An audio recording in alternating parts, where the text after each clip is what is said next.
Baik, Assalamualaikum warahmatullahi wabarakatuh. Saya Hesti Zara Kurniawati dengan NPM 221302309. Di sini saya akan mempresentasikan media pembelajaran yang telah saya buat menggunakan aplikasi Prezi. Dengan aplikasi Prezi ini, kita dapat menginstalnya melalui Play Store ataupun dengan mengetikkan prezi.com pada Google dan akan tampil web seperti ini. Di sini aplikasi Prezi menampilkan banyak template dan saya telah membuat media pembelajaran menggunakan salah satu template Prezi. Baik, saya akan mempresentasikannya. Di sini media pembelajaran yang telah saya buat menggunakan materi kelarutan dan hasil kali kelarutan. Dengan kompetensi dasar yaitu 3.14 memprediksi terbentuknya endapan dari suatu reaksi berdasarkan prinsip kelarutan dan data hasil kelarutan. 4.14 mengolah dan menganalisis data hasil percobaan untuk memprediksi terbentuknya endapan dengan indikator pengetahuannya yaitu 3.14.1 menjelaskan kesetimbangan dalam larutan jenuh dengan indikator keterampilannya yaitu sebagai berikut.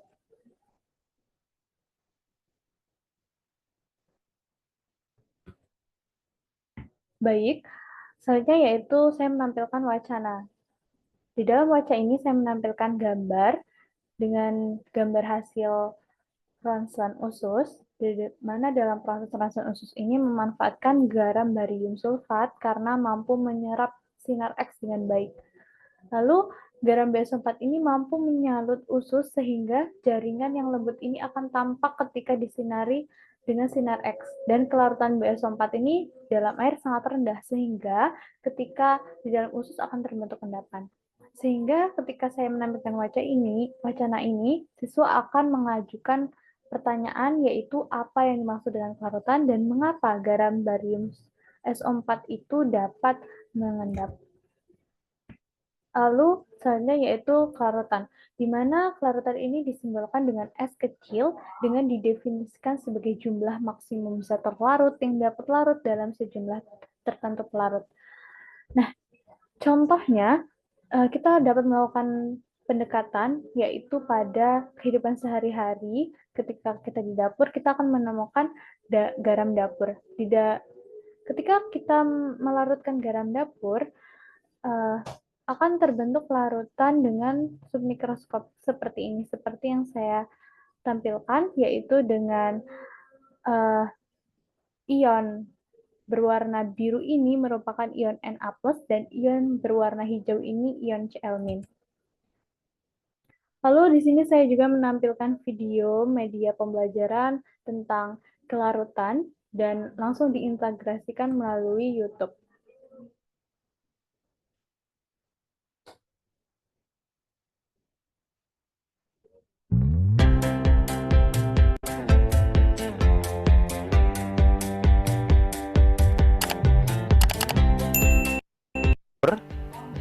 Ketika sedikit garam dapur ditambahkan ke dalam segelas air, garam tersebut akan larut.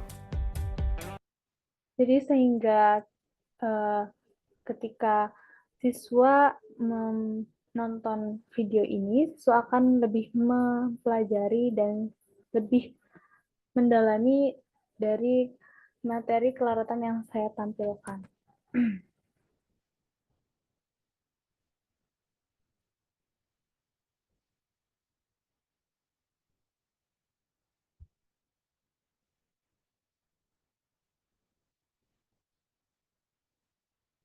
Selanjutnya yaitu tentang perbedaan kelarutan garam, di mana garam dapat dibedakan menjadi garam yang sukar larut dan mudah larut, seperti data yang telah saya tampilkan. Di sini saya memberikan contoh pada garam NaCl dan garam PbSO4.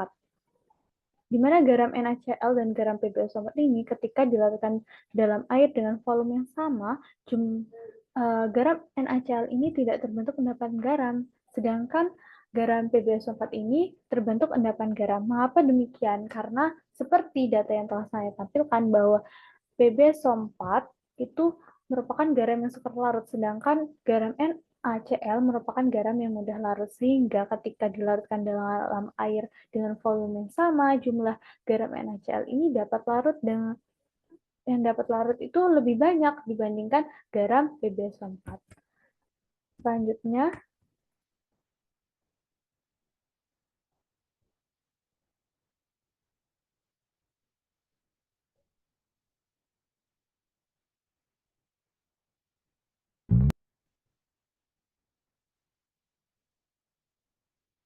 yaitu klasifikasi larutan, di mana larutan dapat diklasifikasikan menjadi larutan tidak jenuh dan larutan lewat jenuh, di mana seperti yang telah gambar yang saya tampilkan di sini, kita dapat melarutkan garam NaCl.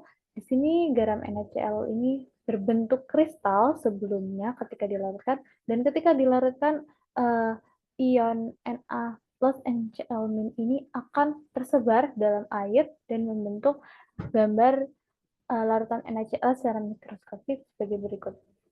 Lalu ketika garam ini dilarutkan dalam air, garam ini akan larut, maka larutan ini disebut dengan larutan tidak jenuh. Namun ketika larutan tersebut ditambahkan garam secara terus-menerus, garam ini tidak akan larut dan terbentuk endapan, maka larutan ini disebut dengan larutan lewat jenuh. Dan larutan ini akan bereaksi keseimbangan menjadi persamaan reaksi menjadi NaCl solid menjadi Na plus aqueous plus Cl min aqueous. Lalu selanjutnya yaitu faktor-faktor yang mempengaruhi besarnya kelarutan. Seperti yang kita ketahui bahwa kelarutan memiliki definisi yaitu banyaknya zat yang dapat larut dalam sejumlah pelarut. Nah, semakin mudah larut garam tersebut, maka dikatakan kelarutannya itu semakin besar, seperti NaCl. Sedangkan garam yang super larut, maka kelarutannya akan semakin kecil. Nah, di sini saya menampilkan tabel data beberapa senyawa dengan kelarutan yang berbeda-beda. Nah, dari tabel ini kita dapat menyimpulkan faktor-faktor yang mempengaruhi besarnya kelarutan. Yang pertama, zat terlarut, jenis pelarut, dan suhu dari kelarutan tersebut. Lalu, materi selanjutnya yaitu tentang tetapan hasil kali kelarutan. Seperti yang kita ketahui bahwa garam PbSO4 merupakan garam yang sukar larut. Jadi, ketika dilarutkan dalam air, garam ini akan sedikit larut dalam air, sehingga garam yang terlarut itu akan terionisasi sehingga membentuk keseimbangan ion dengan persamaan yaitu PbSO4 solid, reaksi keseimbangan menjadi Pb2 plus aqueous plus SO4 2 aqueous.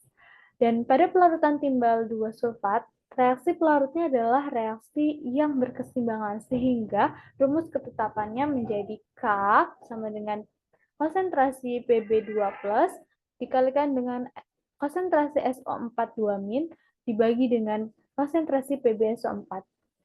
Namun, seperti yang kita ketahui bahwa garam PbSO4 merupakan zat yang padat, sehingga konsentrasi PbSO4 ini tidak perlu dimasukkan dalam rumus keseimbangan, sehingga rumus keseimbangannya menjadi K sama dengan konsentrasi Pb2 plus dikalikan dengan konsentrasi SO4 2-. Baik, seperti itu saja dari PPT yang telah saya buat. Dari aplikasi Prezi yang telah saya buat ini, saya dapat menarik kesimpulan, yaitu kelebihan dan kekurangan Prezi. Yang pertama, kelebihan Prezi yaitu Prezi dapat menampilkan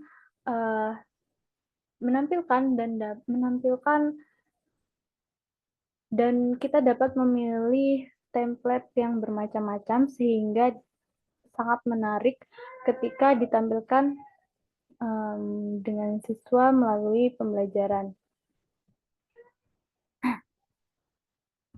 Di sini sangat banyak template yang dapat kita gunakan dan sudah terintegrasikan dengan AI, dan kita dapat dibantu dengan AI juga ketika pembuatannya. Selain itu, seperti tampilan yang telah saya tampilkan tadi dalam mode presentasinya,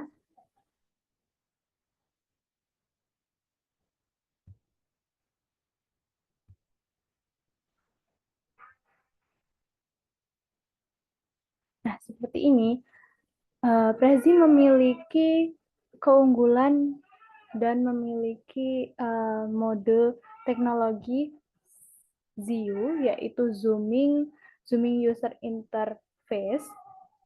Dia dapat meng-zoom in dan zoom out. Ini. Sehingga dengan menggunakan teknologi ini, Prezi tidak terlihat monoton pada penggantian slide-nya. Lalu selanjutnya, penggunaan Prezi ini lebih simple dan kita dapat menggunakan animasi yang bermacam-macam. Di sini saya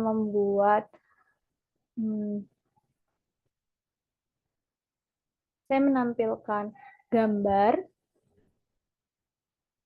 Prezi dapat menampilkan gambar seperti terus animasi, lalu selanjutnya video yang dapat diintegrasikan langsung dengan YouTube, lalu selanjutnya dapat menampilkan GIF, stiker, icon, maupun musik atau lagu audio, lalu kita dapat menampilkan juga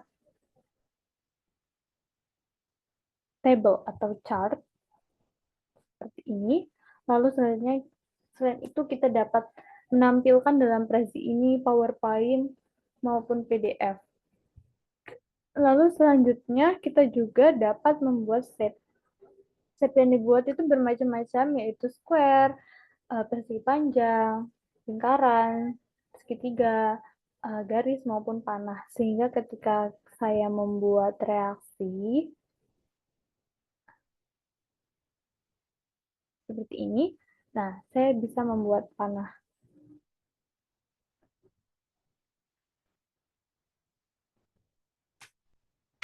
Lalu ketika Prezi ini terdapat kelebihan, pastinya terdapat kekurangan. Yang pertama, kekurangan Prezi itu ketika dalam mode presentasinya, ketika kita menggunakan zoom in dan zoom out atau zooming user interface, karena transisinya hanya zoom in dan zoom out, maka akan terlihat monoton ketika digunakan pada orang yang sudah melihatnya. Jadi hanya zoom in dan zoom out. Jadi sangat monoton. Dan yang kedua yaitu ketika proses instalisasi atau proses editingnya, Prezi ini hanya dapat digunakan ketika terhubung dengan koneksi internet. Jadi ketika koneksi internet mati saat proses editing, maka akan auto keluar dari proses editing tersebut. Namun ketika keluar, editing yang sebelumnya akan tetap tersimpan dan kita tidak takut kehilangan setelah proses editing tersebut. Lalu yang selanjutnya, seperti reaksi yang telah saya buat, Prezi ini cukup sulit untuk menampilkan simbol-simbol matematika seperti reaksi yang PBS4 ini. Saya tidak bisa memangkatkan 2 plus maupun 2 min seperti ini. Lalu saya tidak bisa membuat equation ataupun pembagian seperti ini ya. Baik,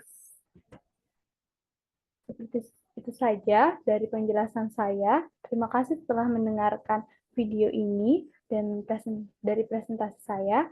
Saya akhiri. Wassalamualaikum warahmatullahi wabarakatuh.